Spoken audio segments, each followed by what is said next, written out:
Welcome to this edition of the program. I'm John Locke. We want to start off with weather as Bridgewater was hit by a storm that left damage in town on August 22nd.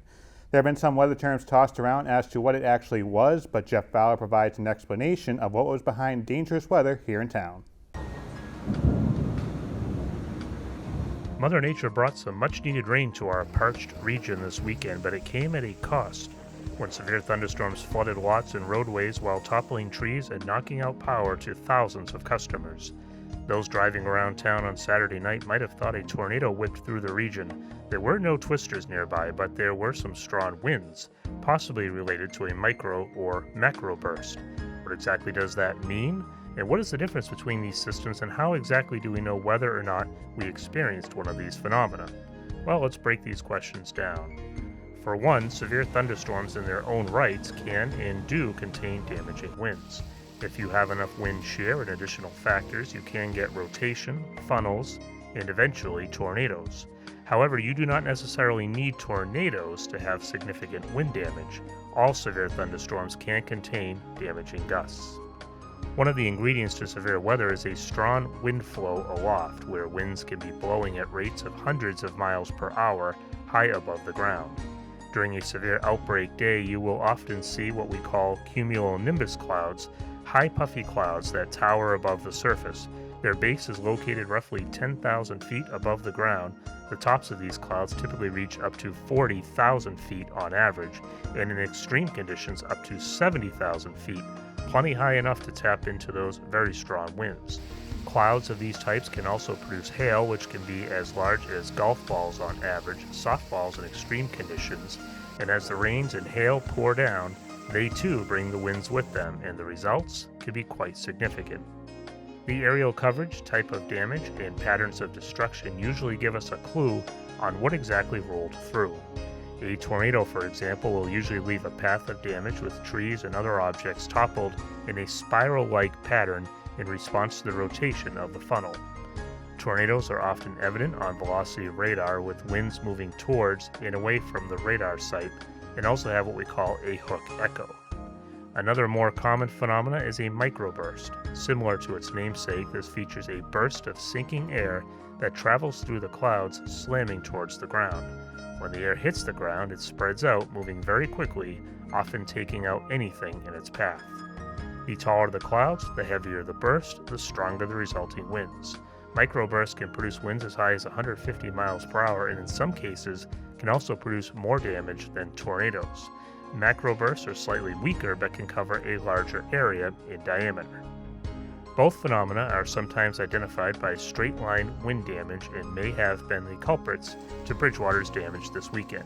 Whatever the cause, the threat is always the same when a thunderstorm approaches. Always seek shelter in an interior room on the lowest level of your home. When thunder roars, stay indoors. This is Jeff Fowler reporting for BTV.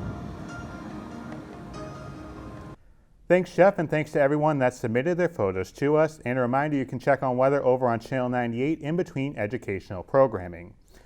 And speaking of education, schools and universities across the state are set to start one of the most unique school years, and Bridgewater is no exception with the university and the BR School District. BSU is preparing to welcome students back for the start of a school year that nobody could see coming. The university released a safe return plan that revealed students will be able to live on campus, but occupancy in those dorms will be reduced. Most courses will be online, and no courses will meet in person after the Thanksgiving holiday. BSU President Fred Clark spoke to the students, saying that although it's a unique time for the campus, safety will remain a top priority. This has been one of the most challenging times in our 180-year history, but I am absolutely confident that we can provide you with the safest learning experience possible. Yes, things will look different for a while, but we can make this work by coming together and helping each other. We can't let this pandemic define us. I'm confident that if we all do our part, your BSU experience will be the best it can be. Some of the precautions that are being taken to ensure a safe, clean environment on campus include electrostatic machines that will kill germs, maintaining 6 feet of distance, and requiring a face covering except for when students are in their dorms or eating. When moving in, students will need to take a non-invasive COVID test and will be tested every 2 weeks. President Clark also asked for social gatherings to be limited to no more than 10 people. more on the university's Safe Return plan, you can visit the website bridgew.edu/COVID-19. Students and parents have been awaiting word on how and when the BR School District will begin the school year, and it appears we may start to be getting some answers. At their meeting on August 5th, the BR School Committee, which met for over 3 hours, voted unanimously to approve a hybrid model. The district has to submit 3 models: an all-in-person model, hybrid, which is a mix of in-person and remote learning, and an all-remote learning model. Superintendent Derek Swenson said before the committee vote that the decision is about what is best for the full BR community. It has been a true team effort. We realize that no matter what plan we put forth this evening, it's never going to take the place of traditional brick and mortar schools. However, we have to do what we need to do collectively for the best interest of our students and communities. Some of the details include the school year starting on September 16th and students being split up into 3 cohorts. Cohort A will consist of students with last names beginning with letters A through L. Cohort B will be students with last names starting with letters N through Z. And Cohort C will consist of high-need students. You can see the schedules for the 3 groups on your screen right now. Mr. Swenson added that Chapter 70 funding was released and it indicated level funding allowing the district to fill 76 positions. There was a graph shown to reflect numbers including enrollment at each of the schools in the district, level staffing, and class sizes with no distancing, which is what it was before March, and what the capacities will be with social distancing of 3 and 6 feet. The most number of students with maximum social distancing would be 11 to 14 students in a classroom at one time.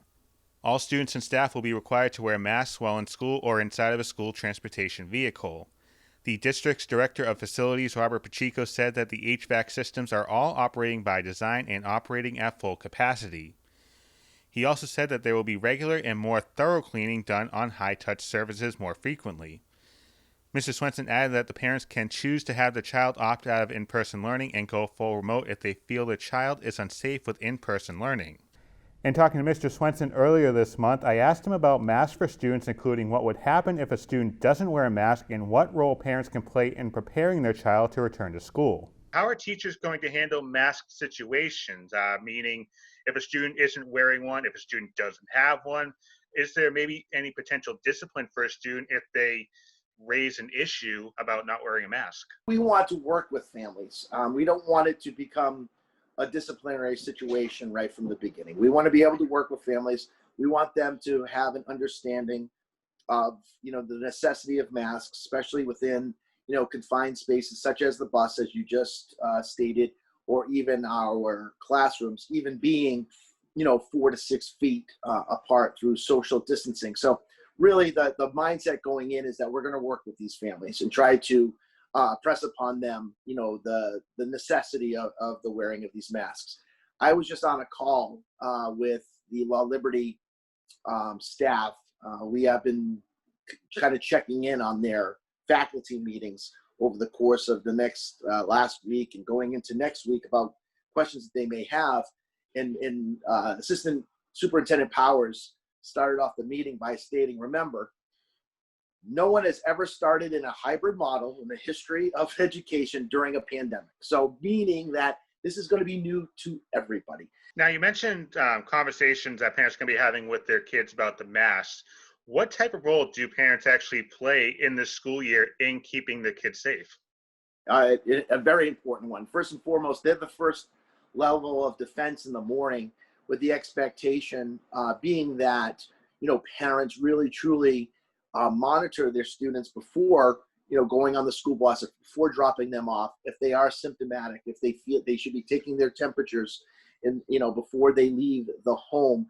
And if they are symptomatic in any way, we are asking them that they please keep the students home on that day. So yes, parents are going to play a vital role in this, and again, be that first level of defense to really truly determine whether or not their child should or should not come to school on that day. As many students get set to return for another school year in the district, graduates from the class of 2020 finally had their chance to walk across the stage at the high school. The class of 2020.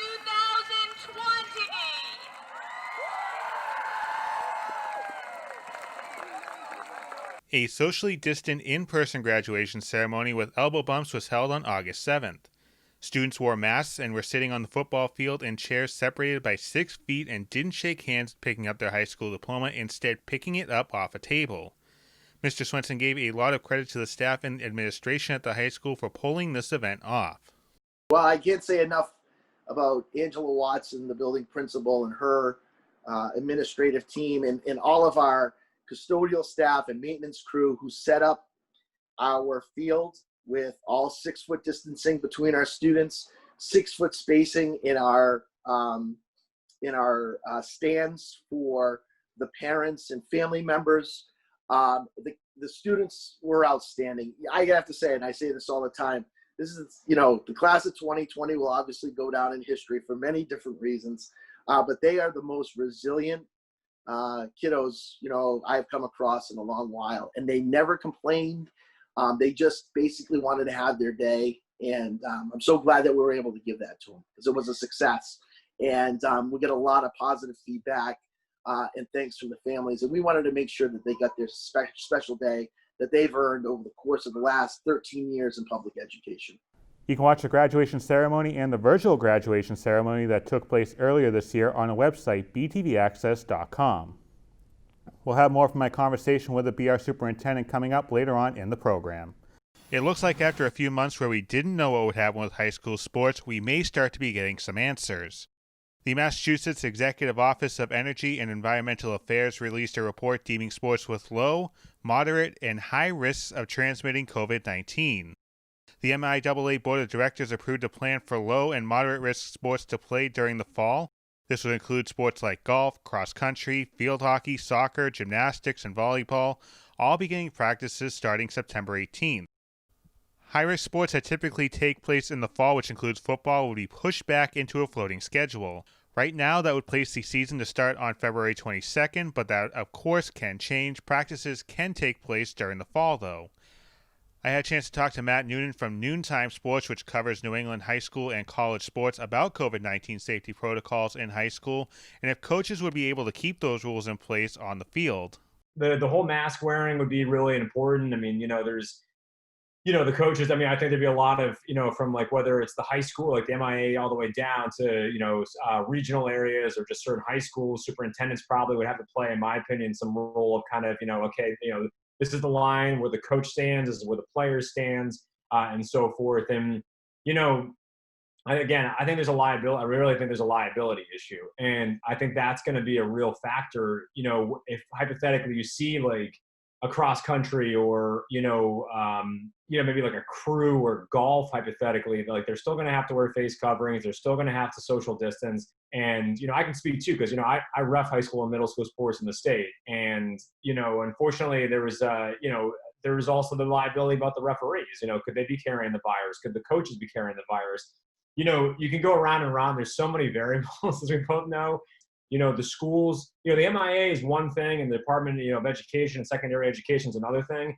But the other question I had, and this came up on a phone call with a coach, was, what are the rules and regulations that are going to be put into place, hypothetically, of quarantines and, spreading people out and making sure, the testing, because that'd be another factor as well. There are certain parts of the state that probably could be able to handle multiple tests a week, when there's other schools that probably are other regions or districts that might not be able to scrape by one test, not only in a week, but maybe not even in a month. Well, the high school football team may have a glimmer of hope about a return to the football field. In Division III, including at Bridgewater State with the MassCAC Conference, their fall sports season was suspended. That word obviously doesn't mean canceled, so I asked Matt if we get through this winter with respect to the pandemic and numbers possibly declining, could we see spring football and other sports that typically take place in the fall move to the spring? Well, that's a good question. I think that's a question not just for the MassCAC, but for the other ones, the CCC, the UCFC, the NUMAC, the NESCAC. I think, and from my angle, the spring athletes and the winter athletes really were the ones that lost the most when everyone went to the sideline. So I think the focus is going to have to be on the spring athletes first. You're right. There's some terminology that's not only shown up in, conferences like the MassCAC or the NESCAC had it too, where there were some question marks about, well, what does that word mean hypothetically, or, could we bend the rules or be able to do things and so forth. And so, I would say, I think, especially at like a D2 and a D3, with the fact that, those student athletes did unfortunately lose a season. I could see it hypothetically of students saying, I'm not going to come to campus this year, or I'm taking a semester off, or, maybe we can do some sort of practicing, because we do know there are sometimes teams will hold some sort of like a spring practice in a way. And maybe that's an opportunity for them to, like for a Bridgewater State nearby, maybe, we obviously know that the Cranberry Bowl is obviously a big deal between them and Massachusetts Maritime Academy. Maybe they hypothetically call up Coach Cameron, hey, if it's safe, could we come down to you come up to here, we schedule an exhibition, just a chance for both, some units, just to quote unquote hit someone of another color uniform. But I would say, I would think that most likely the from the smaller levels, they're going to want to try to look at like getting the winter sport athletes on the field first.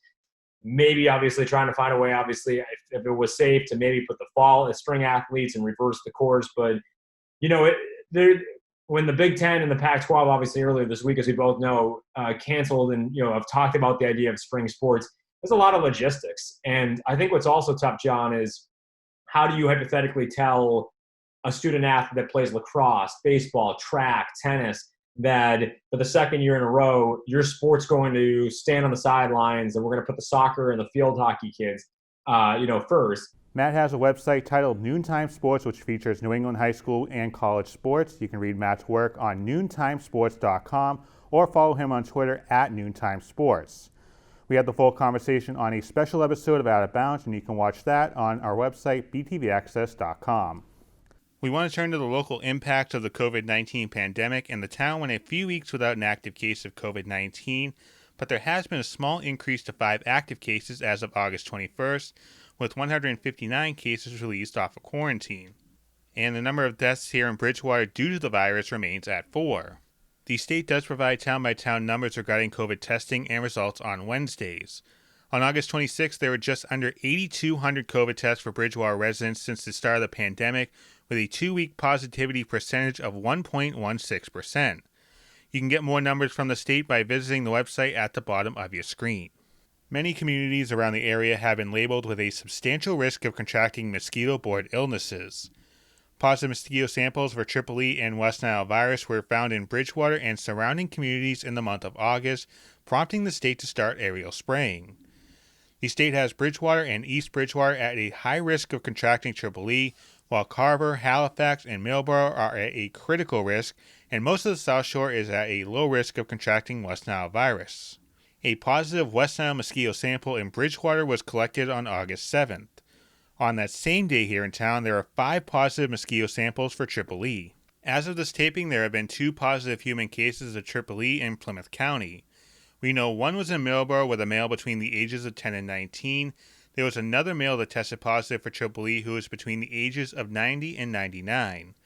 The state doesn't provide much information or details on medical updates, leaving that information up to the communities of the infected individual. For more information on mosquito-borne illnesses, visit the website at the bottom of the screen. We have other stories to get to after the break, including more of my conversation with Mr. Swenson as the district prepares to go back to school. Plus, Bridging Generations with a Pen and Paper, we'll tell you about a program between the Senior Center and students at Bridgewater State University.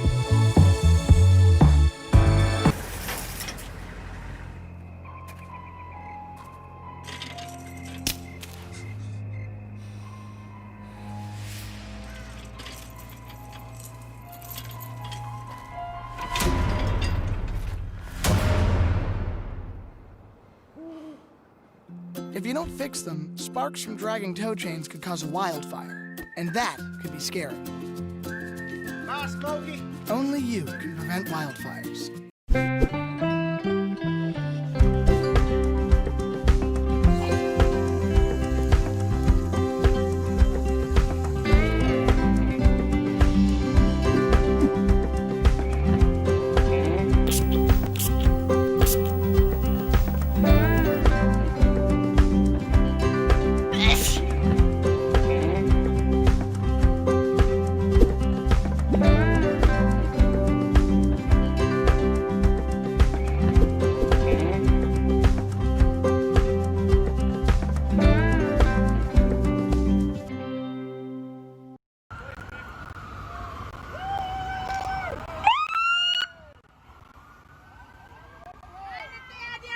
A special welcome home for an 8-year-old boy took place back on August 15th.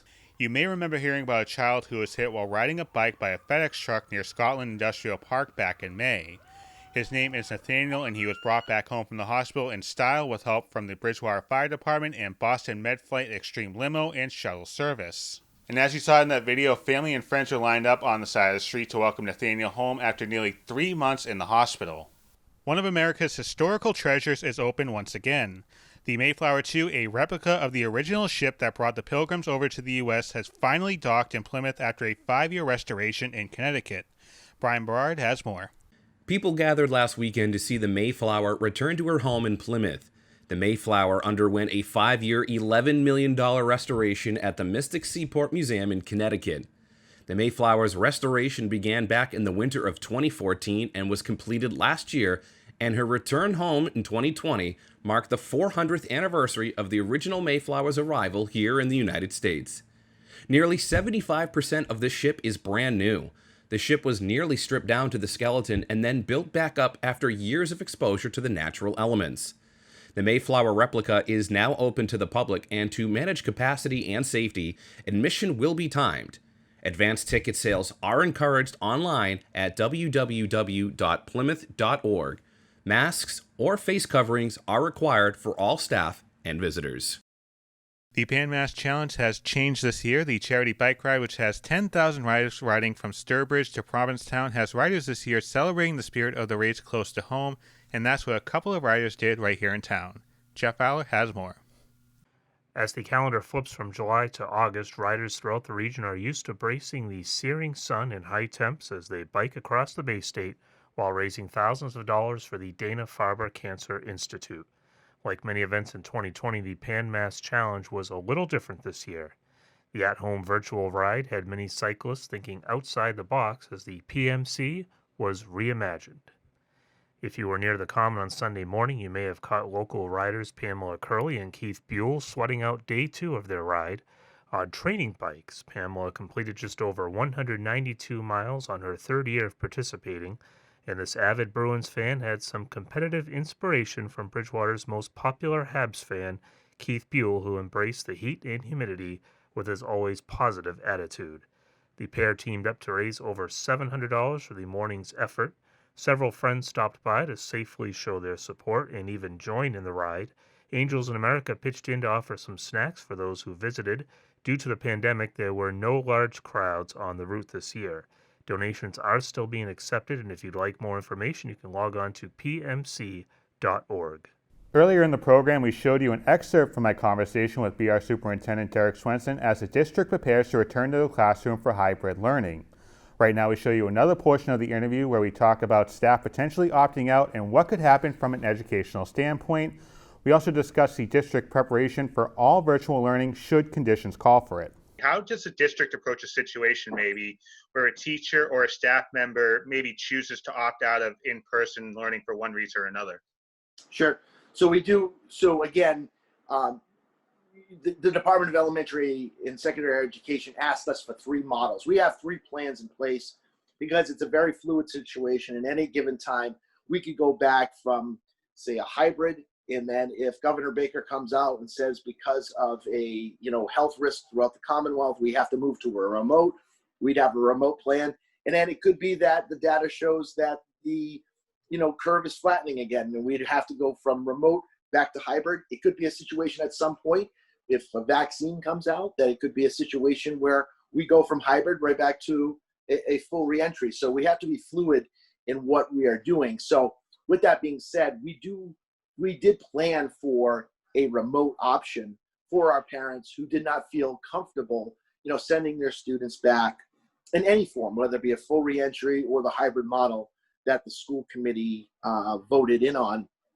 August 5th.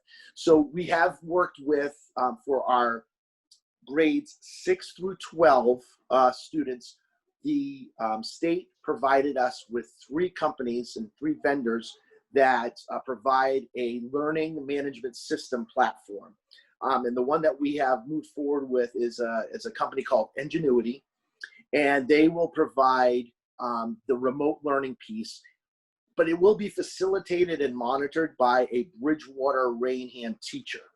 But the content, some of the asynchronistic learning instructional strategies and ways of teaching and learning are provided by the vendor. But again, there will be opportunities for the BR teacher to meet collaboratively with that cohort of students that choose remote. But again, a majority of the information is going to be provided, content is going to be provided by the vendor. In our K through 5 model, what we're looking to do is build our own platform through Google Platform for Education. And that is going to be presented, facilitated, and monitored by a Bridgewater Rainham Regional School District teacher.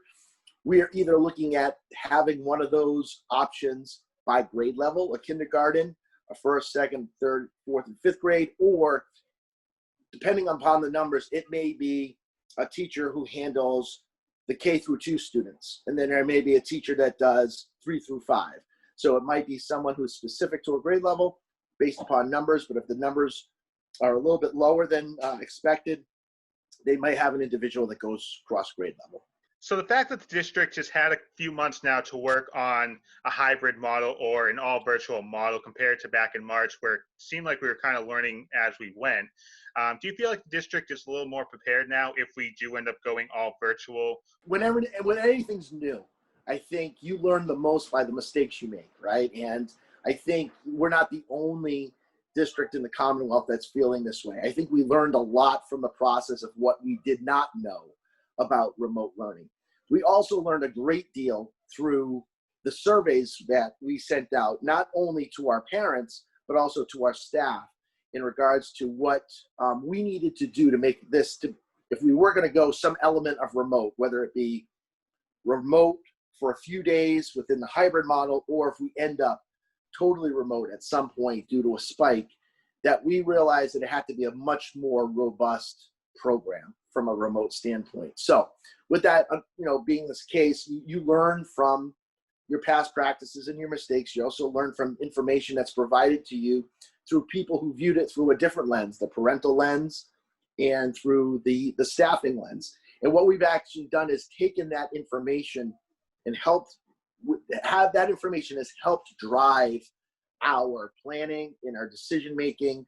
And that has really helped us realize what we need to bring in to the district in our professional development weeks to support our teachers when it comes to our professional development in the areas of remote learning and synchronistic and asynchronistic type instruction moving forward into the hybrid model for the fall. And you can watch the full interview on our BTV Access YouTube page. We have a link for that at the top of our homepage, btvaccess.com. This year has changed how we communicate with each other. While for many it has involved video conferencing to stay in touch, for some in delicate age group it has been a test to avoid isolation and feeling lonely. A partnership between BSU and the Senior Center has helped bridge a generational gap one letter at a time.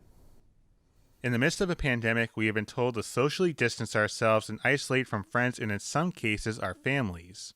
While it may be hard in some fashion for many people, one group this affects most is the elderly.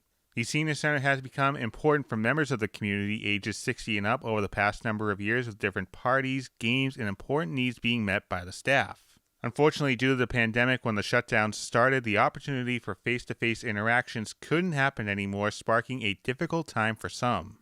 COVID hit the town and the world, and everything came to a screeching halt, which was really frightening for them and as well for us, because we know how well they're doing or how not well they're doing by seeing them.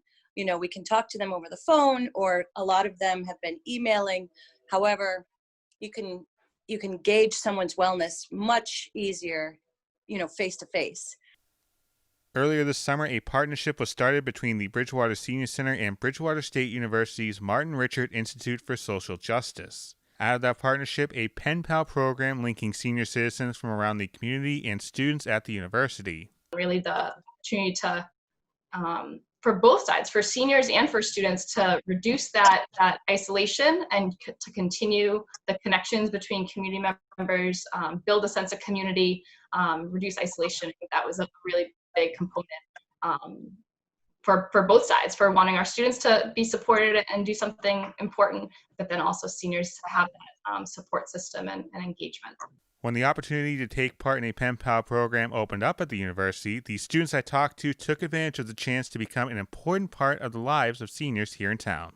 When this opportunity came around, I was reminded of my family members and friends who have either spent time in the hospital or in a senior center. And I remember during those times, the best part of those visits were usually just a simple conversation about your day, what's going on, how are you feeling. As a social work major, I wanted to be involved with the community.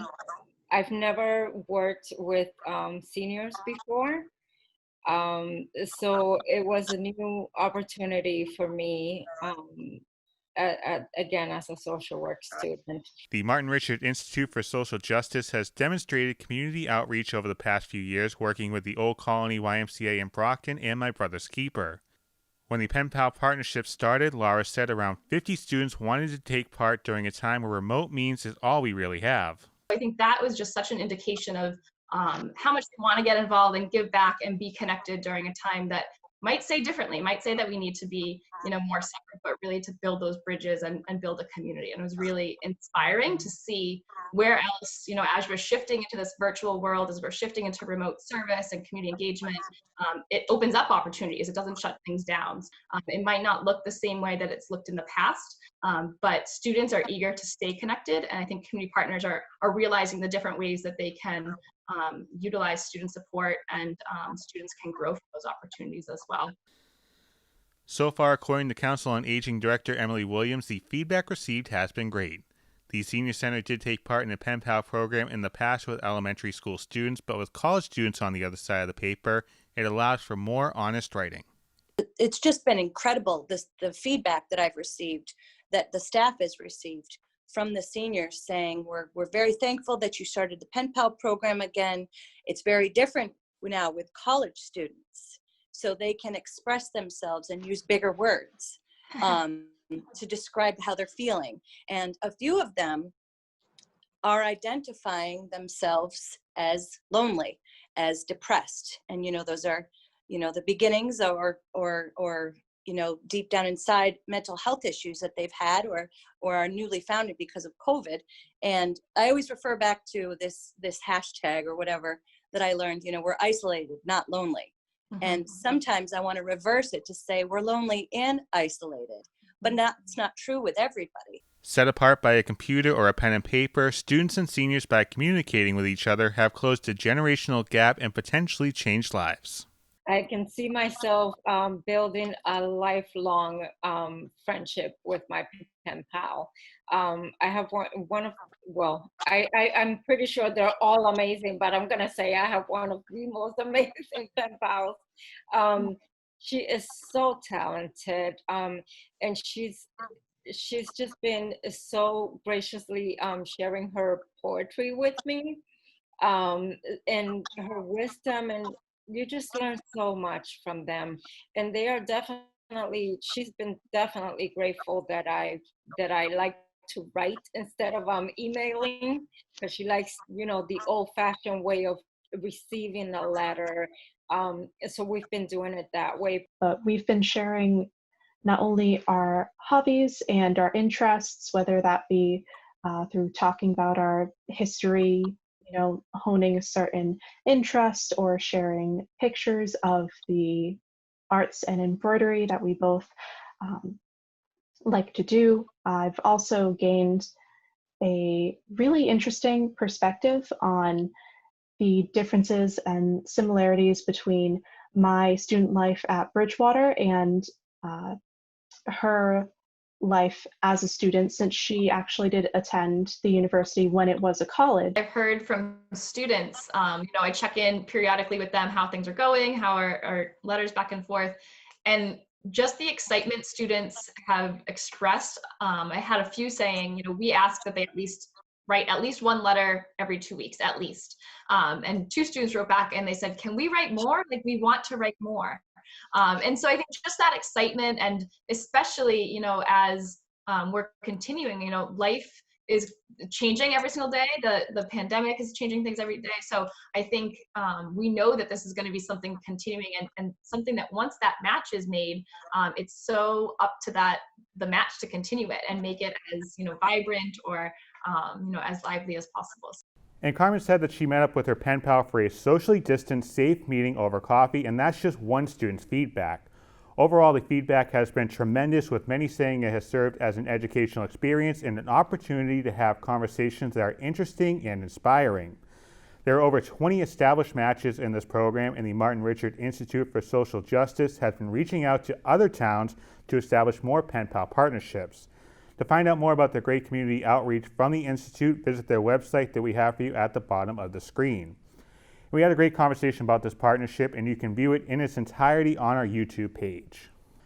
Trying to make students feel at ease during a return to school during a pandemic can be a tough task, but when we return, we have a couple of stories of teachers and a principal attempting to put smiles on faces. All around this town I've had no luck, and these are the things you can't touch. Maybe you can make retirement happen. After all, you made her college years happen.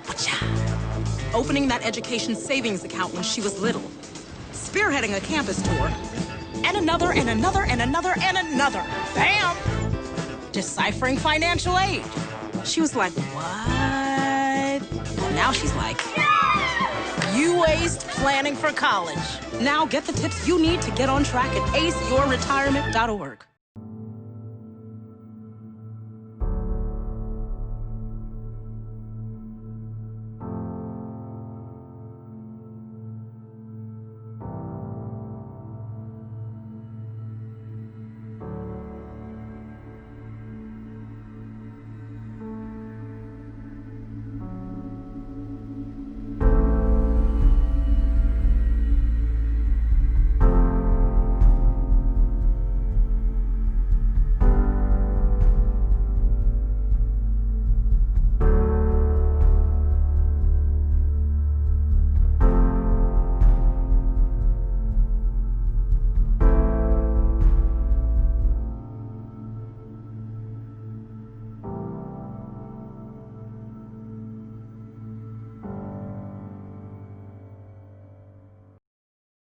As we've done during the pandemic with a lot of serious news happening, we do like to end on a light note with a viral video, and we know students going back to school in person has received feedback one way or another.